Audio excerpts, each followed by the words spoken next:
Brand new roller delayed sub gun with an included brace for under $1,000? Yeah, I think I'll take one. This is the Springfield Armory Kuna, and ever since I saw some pre-release videos, I knew I wanted to get one. Now, I actually grabbed this one myself, and this video is thanks to Shooters Express, so a huge shout out to Shooters Express for making this possible. I have no affiliation with Springfield Armory, so I'm really excited to get this one out to the channel and give it a fair and honest shakedown. I've been running this hard, but I've only had it for a day because I grabbed it on the day it launched. Happened to be at the right place at the right time, and this is freaking awesome. And yes, this is a roller delayed 9mm sub gun with an included Strike Industries brace and a ton of really nice specs and features. We're going to be going over all of those specs and features and how it ran down at the range. But before we do, I'm going to have a huge shout out to AAC Ammo for sponsoring the ammo to help make this video. Without their support, it'd be really difficult to continue to produce reviews like this and also test these guns with a wide variety of different bullet weights and grains. We use 115, 147, and 124 with and without a can for this particular video. I was at the range all day, came back and went back again just to run this even more to give you a thorough evaluation, or at least a first shots overview of that brand new Springfield Armory Kuna. Now, one of the biggest things about this setup is the fact that it is a roller delayed system with a single roller on the top of that bolt. Now, I'll get into some more details about how that shoots down at the range, but roller delayed systems allow the blowback or the action to be slowed down just slightly to reduce pressure inside the chamber, allowing it to be not so violent against your cheek, arm, or shoulder, however you have this braced, or if you have it as an SBR, however have it against your shoulder. Now, a standard blowback action simply operates by the round exploding, the force of the round shoving back on a mass damper system, and then that spring slamming that weight back home, ready to go for the next round. And again, a roller action will delay that. A lot of times companies will use radial delayed or roller delayed, and that always increases the cost over a traditional blowback. But to get something like this for $1,000 with the brace included at this quality is a really nice price point.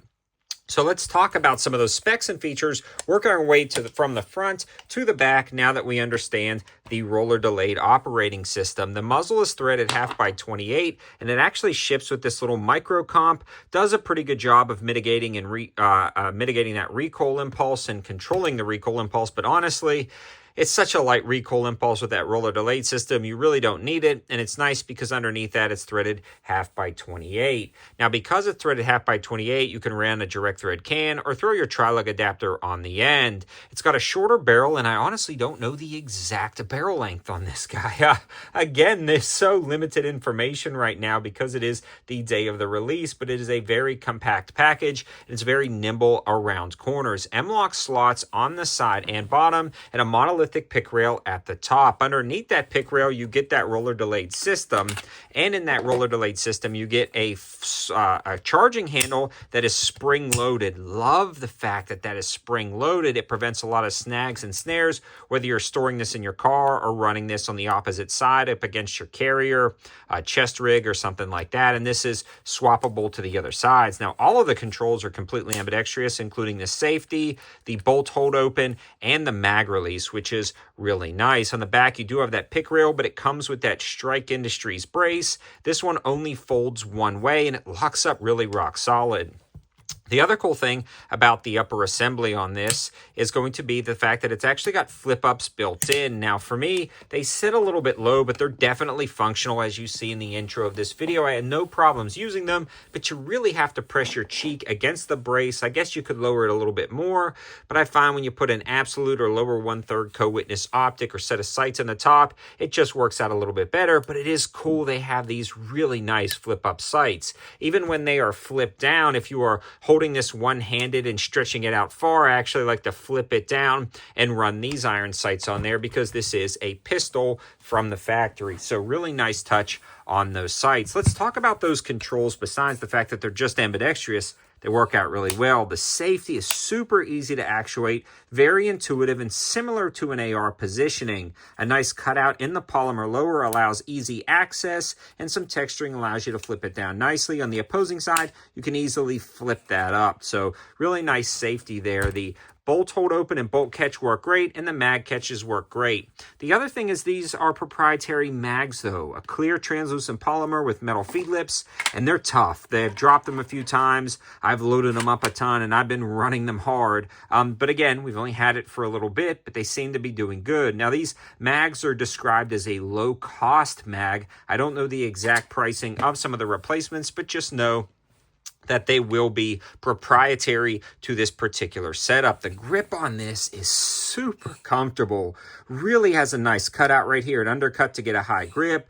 Very nice texturing, super ergonomic, more vertical than a traditional AR, but a lot of those B5 systems grips and BCM grips reminds me a lot of this one right here. The trigger on this guy, let's make sure it's clear one more time, visually inspect the chamber, is pretty decent. A nice flat face trigger, smooth take up, hits kind of a spongy wall, and then a break. Not the worst trigger in the world, not the best trigger in the world. The reset is audible and tactile, and you can really get on this thing and run some rounds. So I like the trigger on this gun. But again, you're going to find better triggers on like an AR-9. You can just simply put better triggers in an AR-9. Now, I don't know the compatibility of the trigger system in here. Again, we will be doing an update video, but the trigger on this is pretty decent. Up front, you've got some nice texturing around the mag well, and the mag well itself has some nice taper to it, so you can insert and drop the mags free, and the brace system works out nice with QD slots right here, and you can attach a QD slot up there as well if you want on one of the M-LOK rail systems. Now let's talk about reliability, and this was 100% functional down at the range. Guys, I ran a lot of rounds through this setup. 115, that AAC ammo, 115 grain, probably put 200 rounds through it initially without the optic, just using the flip up sights without a can, and it just worked right out of the box. No lubrication, just literally left after grabbing it, ran to the range and started dumping rounds through it. After that, added an optic, threw the can on the end, ran some 124s, worked good, 147s, cycled perfectly, no issues with the can. I ran that dead air, low back pressure Lazarus 9, and it functioned really good with that AAC 147 grain. Very quiet, very smooth, and the ejection pattern was incredibly nice. Now, after about 300 rounds, that trigger really broke in, and man, you could dump some rounds quickly through this gun without any functional issues.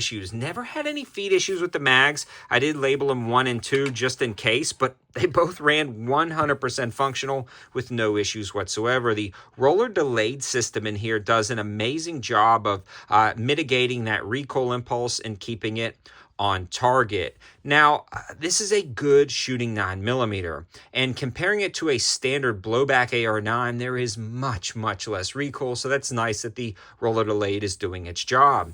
In summary, I love this option. Again, no affiliation with Springfield, but this thing is cool. Love to see new options on the market, especially ones that bring a ton of value in one simple package. Subscribe to the channel if you want updates in the future. Thanks for watching. Have a good one.